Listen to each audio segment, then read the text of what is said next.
Al Jazeera, 2nd of January 2024, China seeks to tell the story of Xinjiang through favorable media and diplomats. All of China's ethnic minorities, the Tibetans and the Uighurs, have been eradicated. Early in 2019, journalist and historian Olsi Jazexhi, an Albanian-Canadian, thought that claims of human rights abuses in western China's Xinjiang Uyghur Autonomous Region, Xinjiang, were false. Reports from human rights organizations and testimonies from those who had left the region presented a picture of widespread human rights violations. At least 1 million Uighurs, who speak Turkic, are among the Muslim minority in Xinjiang who are allegedly being denied fundamental freedoms, having their cultural and religious legacy destroyed, and being housed in an extensive network of detention camps. The United Nations voiced its concerns, and the world community took notice. Jazexhi was not persuaded, though. He told Al Jazeera, "I was positive that the stories were a plot by the US and the West to denigrate China and draw attention away from their own human rights records regarding Muslims." The Chinese government vigorously refuted the accusations, admitting the camp's existence while characterizing them as centers for vocational skills training required to counteract purported extremism. Jazexhi inquired about visiting Xinjiang from the Chinese embassy in Tirana to discover the truth for himself. Soon after, he received an invitation to participate in a media tour intended primarily for foreign journalists from Muslim nations, and in early August 2019, he boarded a flight to China. He recalled, "I went to defend the Chinese government." However, he soon discovered that upholding the Chinese narrative was far more complex than he had thought. He and other international journalists had to endure a series of lectures on the history of the area and its people delivered by Chinese officials during their first few days in Xinjiang. Jazexhi claimed that they were portraying Islam as a religion that was foreign to the region and the indigenous people of Xinjiang as immigrants. It was wrong. His disappointment only deepened when he was brought, along with several other journalists, to one of the so-called vocational training centers outside Urumqi, the regional capital, by their Chinese hosts. Jazexhi remarked, "They said it was like a school, but it was obviously a high-security site in the middle of the desert. They also informed us that the inmates were not permitted to leave, so it was clear that this was a prison rather than a school and that the inmates were not students."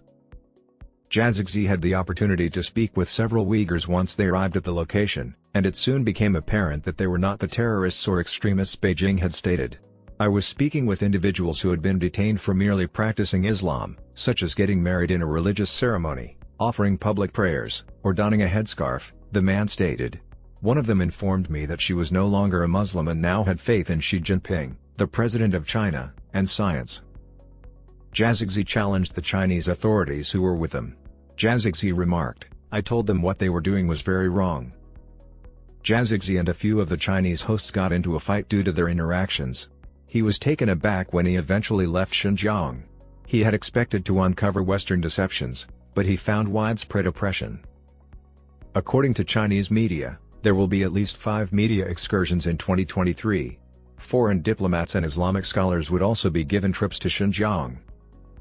In mid-December, Moaz Farouk, the executive editor of Pakistan Economic Net and Daily Ittihad Media Group, traveled to Xinjiang as part of a group of Pakistani media representatives.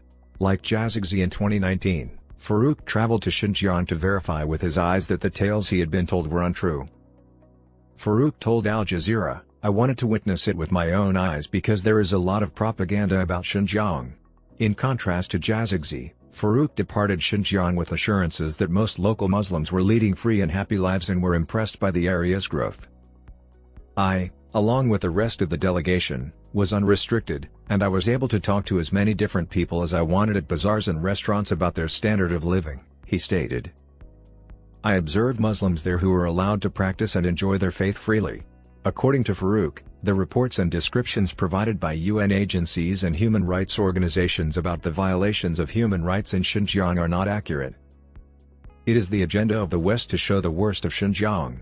I have seen how happily they, Muslims in Xinjiang, are living, and I now know that the stories are not true," he said. "It is the agenda of the West to show the worst of Xinjiang."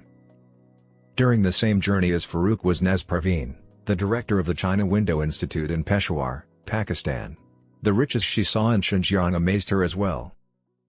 Perveen agrees with Beijing's assessment of the situation, saying that law enforcement actions aimed at religious extremism in Xinjiang are a better way to characterize what has been called human rights crimes in the region.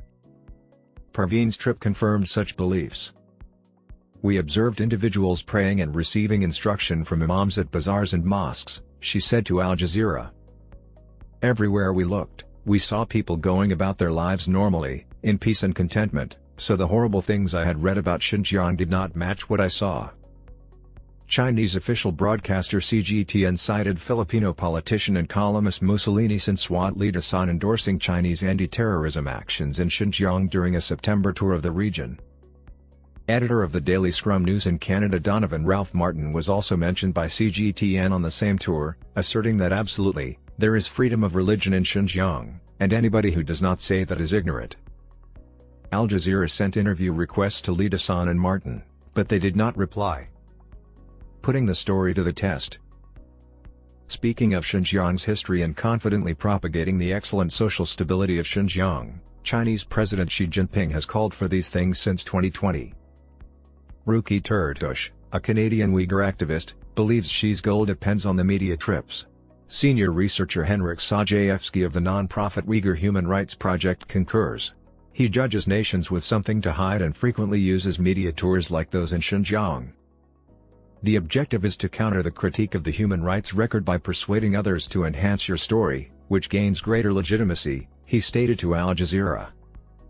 In reality, if they wish to demonstrate to you, for instance, that Uyghurs have the freedom to practice their religion as they see fit, they usually take you to the Idka Mosque in Kashgar, where the individuals you speak with have frequently been heavily selected and are unable to challenge the state's version of Uyghurs.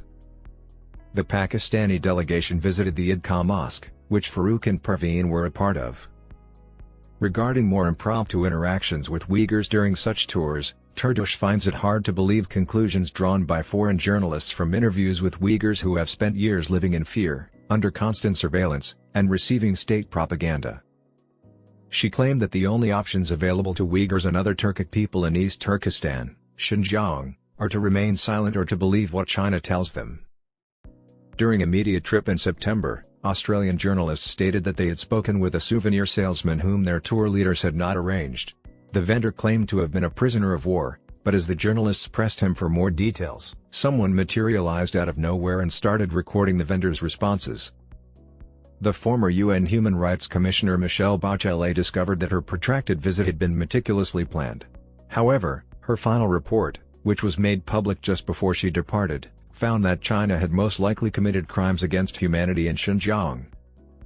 Maya Wang, an Associate Asia Director at Human Rights Watch, claims that there have been indications in recent years that some of the security measures in Xinjiang have been loosened. Police checkpoints have been eliminated, and detention camps are closed. Instead, it is said that a vast network of advanced facial recognition security cameras has been installed all across the region, and those formerly housed in camps have been moved to China's secretive jail system. Information entering and leaving Xinjiang is strictly regulated, and anyone who makes unauthorized contact with those outside China faces consequences. Turdush stated, "The genocide is still occurring, it is just much more covert now." Turdush and Jazexhi agree that international journalists and officials should still visit Xinjiang, even considering the controversies surrounding the organized tours, provided they question the narratives. "They ought to leave," Jazexhi declared. "And they ought to be honest about what they observe and fail to observe in Xinjiang."